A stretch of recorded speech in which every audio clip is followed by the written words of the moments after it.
Ya. Assalamualaikum warahmatullahi wabarakatuh, sahabat holistik sekalian, ketemu lagi ya dengan kajian holistik dan permasalahan kesehatan yang nanti akan dibahas secara holistik. Pada kesempatan kali ini kita akan coba membahas terkait dengan kehamilan, Pak Puji ya. Jadi kehamilan dalam artian untuk apa?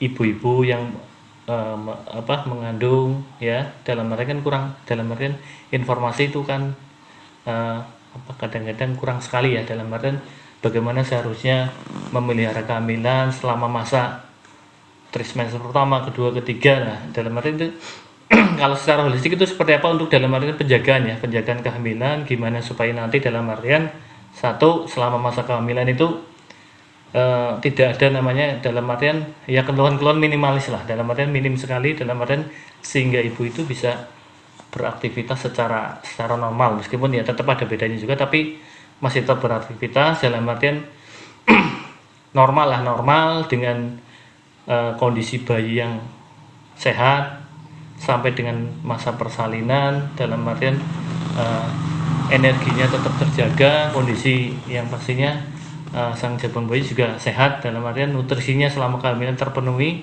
Mungkin kalau secara dari holistik apa yang mesti dipersiapkan ya Pak Puji terkait dengan mungkin nutrisi, mungkin juga terkait dengan emosi ya, emosi karena itu juga mempengaruhi kondisi jabang bayi. Monggo nanti Pak Puji mohon penjelasannya terkait dengan terkait dengan masa kehamilan ini.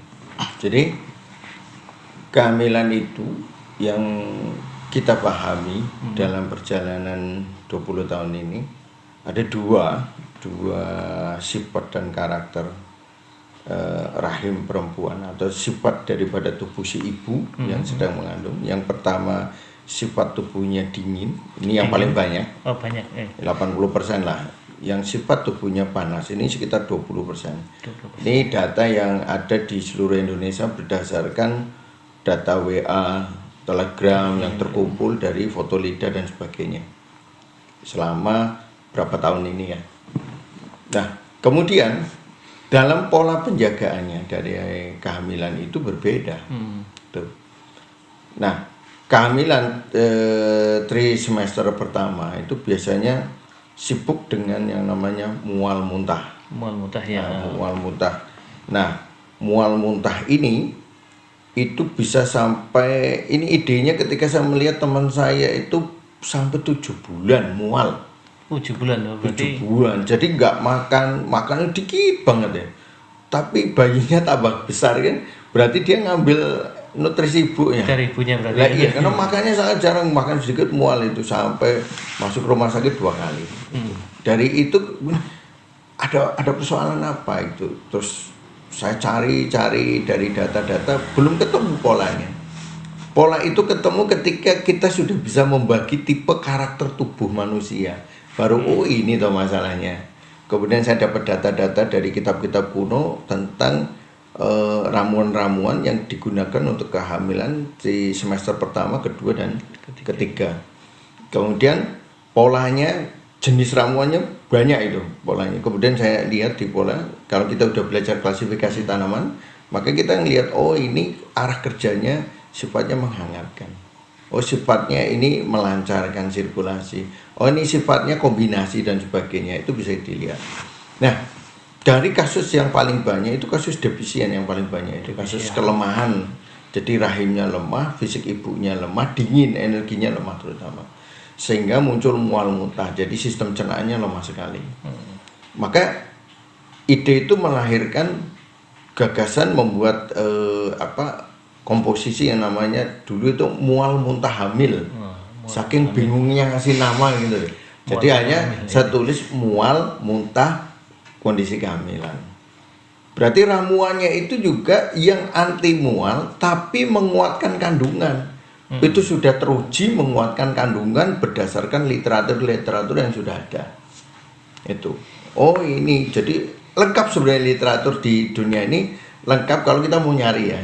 Nah, udah ketemu ini dikenal untuk bisa menjaga kehamilan membuang mualnya, tapi sifat ramuannya itu hangat, kerjanya ke limpa lambung misalnya kayak gitu. Oh berarti ini sifatnya hangat, bisa untuk menghilangkan mual sekaligus untuk dan aman untuk ibu hamil yang tipenya itu tipe defisien dingin. Nah, itu hanya dibuatlah itu karena jumlah pasar yang paling banyak tipe defisien, maka saya buatlah susu karena susu itu paling mudah satu nambah nutrisi, satu kita tambahin untuk menghilangkan mual. Nah, ini begitu dilepas banyak yang cocok alhamdulillah. Yang tipe defisien loh ya, yang lidahnya pucat itu. Dia dapat nutrisi ya dari susu kambingnya, tapi dia juga dapat energi untuk menghilangkan mualnya, terus menjaga kandungan sekaligus itu. Tapi ketika mualnya sangat hebat, ini susu itu kan lembab, jadi mengurangi sifat kerja anti mualnya. Ini berkurang sebenarnya karena ini susu. Maka ketika dia sudah sangat berat, harus bentuknya tidak boleh ada susu. Supaya ini kerjanya maksimal, itu yang pertama. Kemudian naik grade ketika dia kondisi kayak gini, komposisinya naik grade, yang anti mualnya tinggi. Nah, itu baru bisa. Nah, itu. Tapi tidak bisa digunakan untuk tipe tubuh yang panas, stagnan. Misalnya, saya kalau minum es atau makan yang kecut kayak makan yang asam-asam lah, jeruk nipis dan sebagainya, yang kecut lah ya, mualnya hilang. Nah itu beda. Tidak bisa disamakan dengan yang, kalau itu kan contoh ya, ini kapulaga. Kapulaga itu anti mual dan jaga janin. Itu. Ya, itu terutama kapulaga yang dari India. Itu. Jadi yang kalau kita makan nasi mandi, nasi kapsah gitu, itu ada itu dari yang dari Arab itu. Nah, itu seperti itu. Jadi anti mual sekaligus untuk memperkuat kandungan itu. Nah, dalam perjalanannya karena ini banyak dijumpai kesukaannya adalah dalam bentuk susu, maka kita buatlah susu itu. Tapi basic dasarnya susu kambing yang lebih hangat dibanding susu sapi. Jadi satu lagi ini karena bahas susu sapi kambing ya. Susu kambing dan sapi itu jangan ditarungkan. Ini Allah yang ciptakan semua. Itu. Karena keduanya punya energi yang berbeda. Maka pada orang yang tipe tubuhnya cenderung lebih dingin, saya mengarahkan ke susu kambing. Karena apa? Harusnya ada yang lebih tinggi lagi untuk hangat lagi, susu onta. Onta ini jadi kalau di sini nggak ada ya, kita jangan memaksakan diri.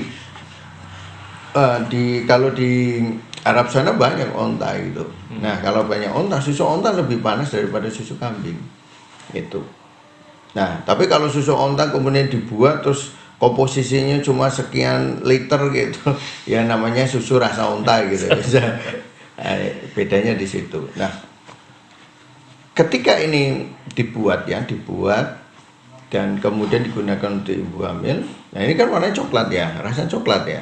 Nah rasa coklat lembab lagi. Tambah ada susu jadi dan ketika, coklat itu. Susu dan coklat itu lebih lembab.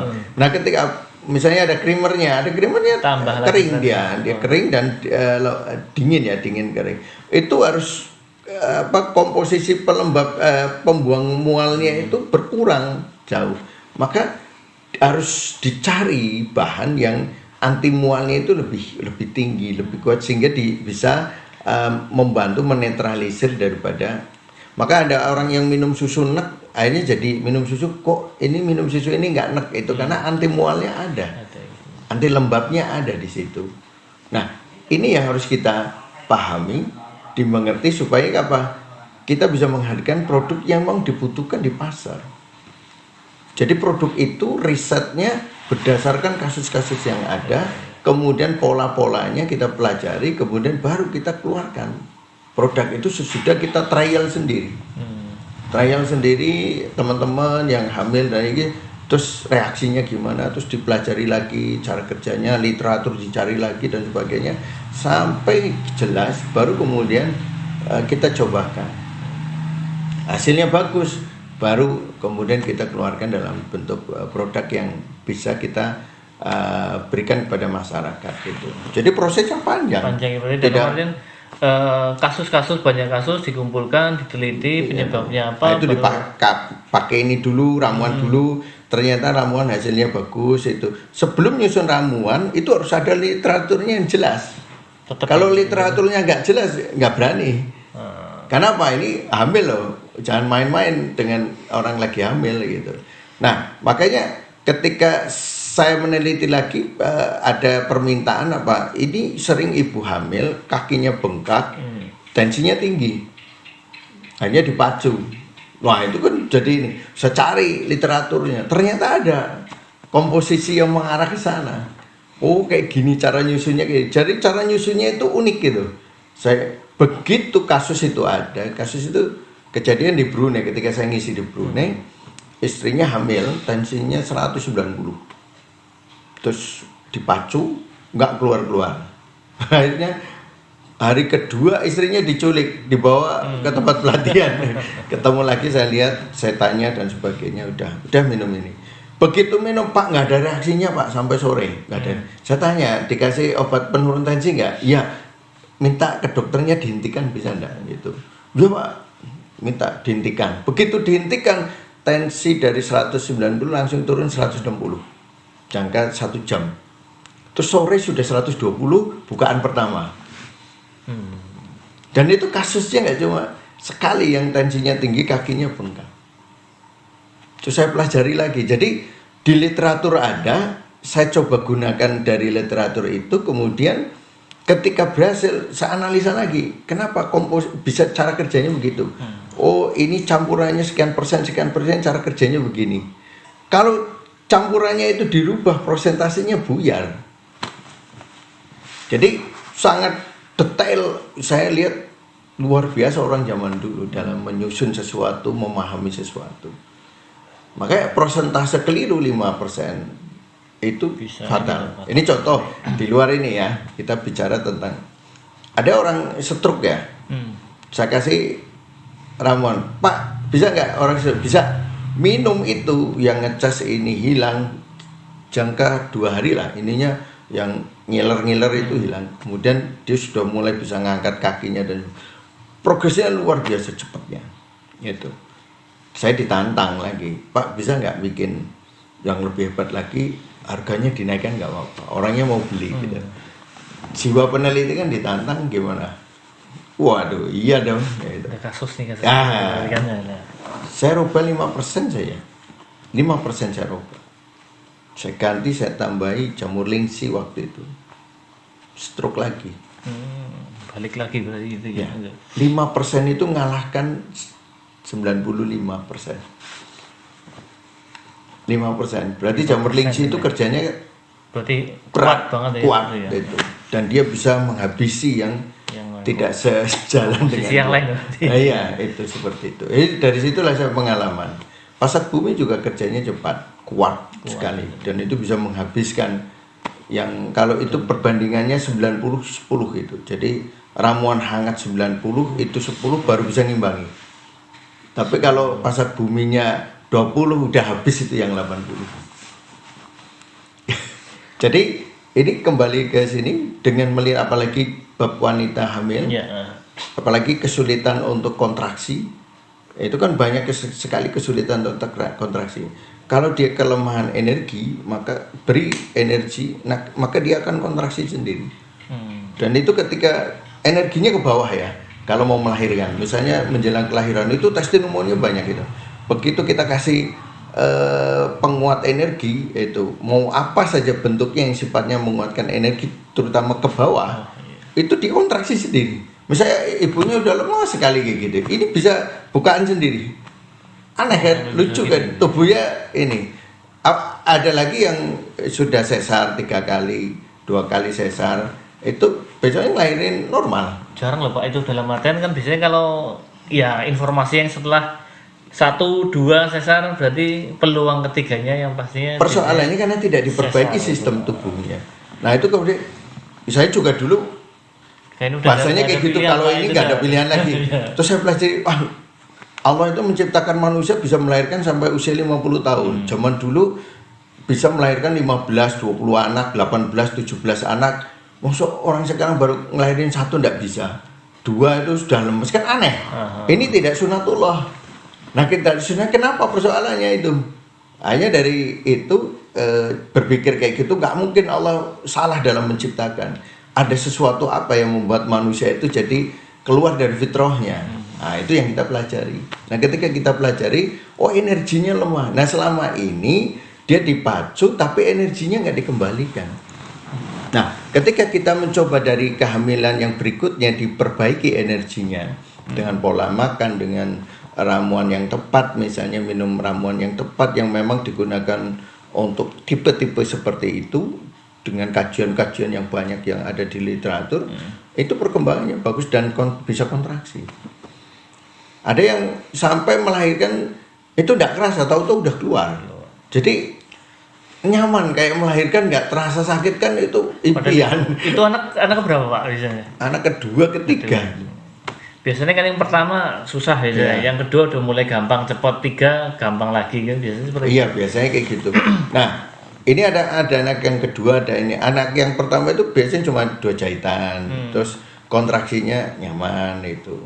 Nah, kita lihat dari persoalan-persoalan. Ada yang kemarin, Pak ini sudah pakai energi kok bukaannya nggak nganu, kirim foto lidahnya sebelah. Begitu kok ini salah ngasihnya. Begitu dikasih yang seberangnya, yang beda, datang langsung diminum, sorenya lahir. Jadi persoalan ketika salah dalam memberi itu masalah. Yang sekarang yang jadi persoalan, yang disalahkan ramuannya, herbanya. Betul. Allah menciptakan ramuan itu, menciptakan herba itu atau tanaman itu, ya begitu. Nggak ada kesalahan sedikit pun. Tidak ada Allah menciptakan salah. Yang salah kita manusia tidak menetapkan apa yang Allah ciptakan sesuai dengan tujuan penciptaan. Garis bawah ya. Jadi menempatkan tanaman yang Allah ciptakan sesuai dengan tujuan penciptaan. Akhirnya jadi masalah. Terus kita salah-salahkan itu. Nah kalau Allah nggak terima gimana? Terus diambil, dikeluarkan dari bumi. Nah, itu kan. Nah ini masalah akidah. Betul. Itu gambarannya seperti itu. Nah ini paling tidak sedikit banyak kita bicara tentang masalah kehamilan, tapi berkait dengan persoalan-persoalan itu. Terus kemudian ASI-nya tidak keluar, nanti bayinya kuning dan sebagainya, itu bahasan-bahasan yang sebenarnya ada beberapa hal yang patut kita rubah sebenarnya. Jadi kata kuncinya dari semua yang kita bicarakan, sebenarnya manusia hari ini pola makan, pola hidupnya sudah keluar dari fitrahnya. Ketika keluar dari fitrahnya, maka terjadi penurunan kemampuan dia sebagai manusia, terutama kalau ibu hamil, keluarlah dia kemampuannya dari fitrahnya sebagai perempuan untuk bisa melahirkan anak yang banyak. Karena baru sedikit aja udah leto semua. Ya rata-rata kan berarti kan itu 2, 3 ini udah berarti stop gitu kan. Itu kayaknya punya anak 6, 6 gitu. Padahal zaman dulu 6, waduh 6 sedikit lah, saya 15. Nanti yang satunya saya 12, saya 10. Jadi ketika bicara 10 itu bicara wajar. 6, 7, 8 itu anak wajar. Zaman dulu. Sekarang kenapa tidak wajar? Aneh kan? Manusianya tetap sama, umurnya juga berkurangnya sedikit lah. Enggak nih. Berarti kan harus kemampuan untuk ininya tetap Allah ciptakan tetap. Nah, kata kuncinya berarti kita harus kembali bagaimana mengembalikan tubuh ini kepada fitrahnya. Maka dia akan mempunyai kemampuan lagi untuk hamil dan melahirkan dalam posisi sebagaimana yang tujuan Allah menciptakan perempuan itu. Kata kuncinya di salah itu. Terus sama nih Pak, dalam artian gini kan, ketika dalam artian untuk selama kalau berdasarkan informasi dan pengalaman ya, dalam artian ketika masa kehamilan biasanya lebih selektif, dalam artian dokter memberi agak selektif terkait dengan pemberian obat dan suplemen. Biasanya kan yang sering banget dirasakan, satu penguat kandungan, yang kedua itu biasanya kayak semacam vitamin asam folat itu. Dalam artian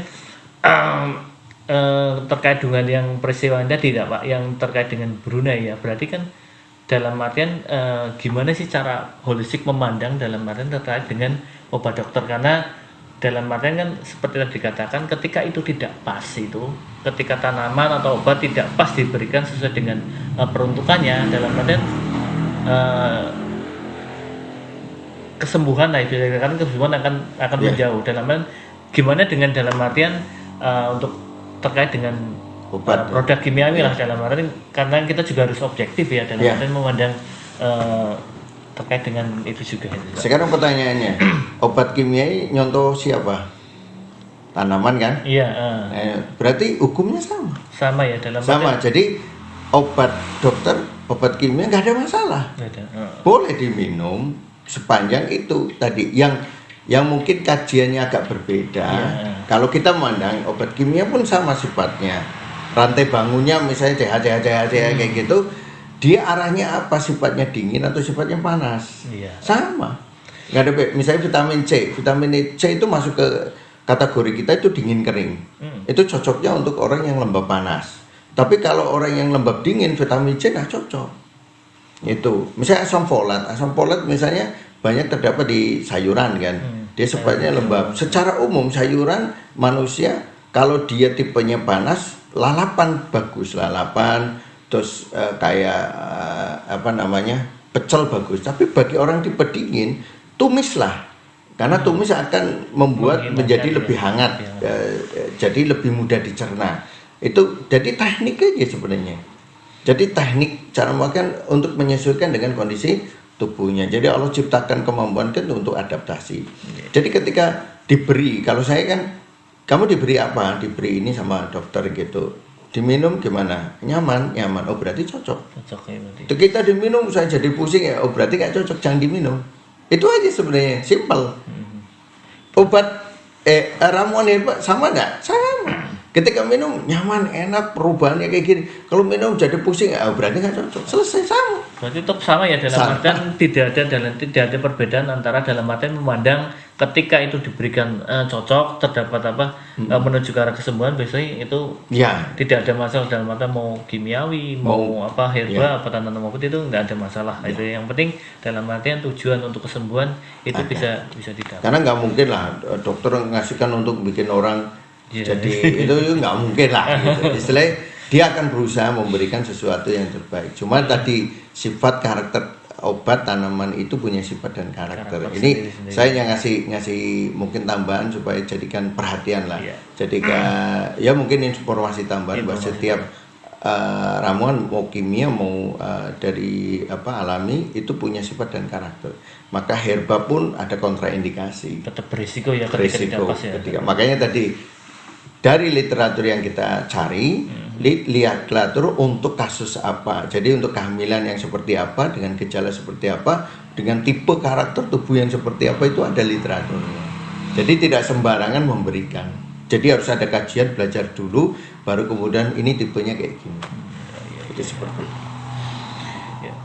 Ya, kembali lagi ya, sahabat holistik ya. Jadi emang tetap harus informasi itu harus benar detail dan dapatkan informasi sebenar-benarnya, dalam artian ini untuk meminimalisir adanya kontraindikasi gitu, dalam artian ada efek yang tidak kita inginkan, apalagi terkait dengan masa-masa kehamilan, masa-masa rawan, dan itu yang pastinya resiko yang dipertaruhkan adalah kondisi jabang bayi dan kondisi ibu ya, karena yang pastinya semua berharap bahwa bayi yang lahir akan sehat dan ibunya juga tetap sehat dan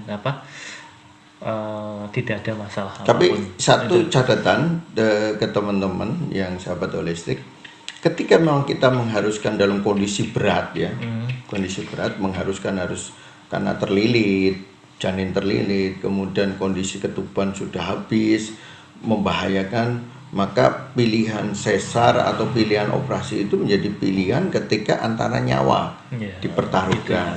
Itu istilahnya nyawa. Ini apa ini logikanya ketika ini nanti resikonya kayak gini kemudian kita putuskan, itu enggak ada persoalan.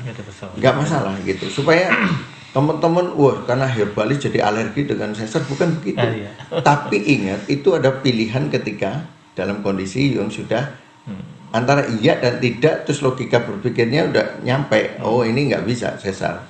Saya kan udah sesar aja sebulan. Wong istri saya juga anak ketika sesar, ketika pilihan kayak gini ya sudah sesar. Karena logis. Itu.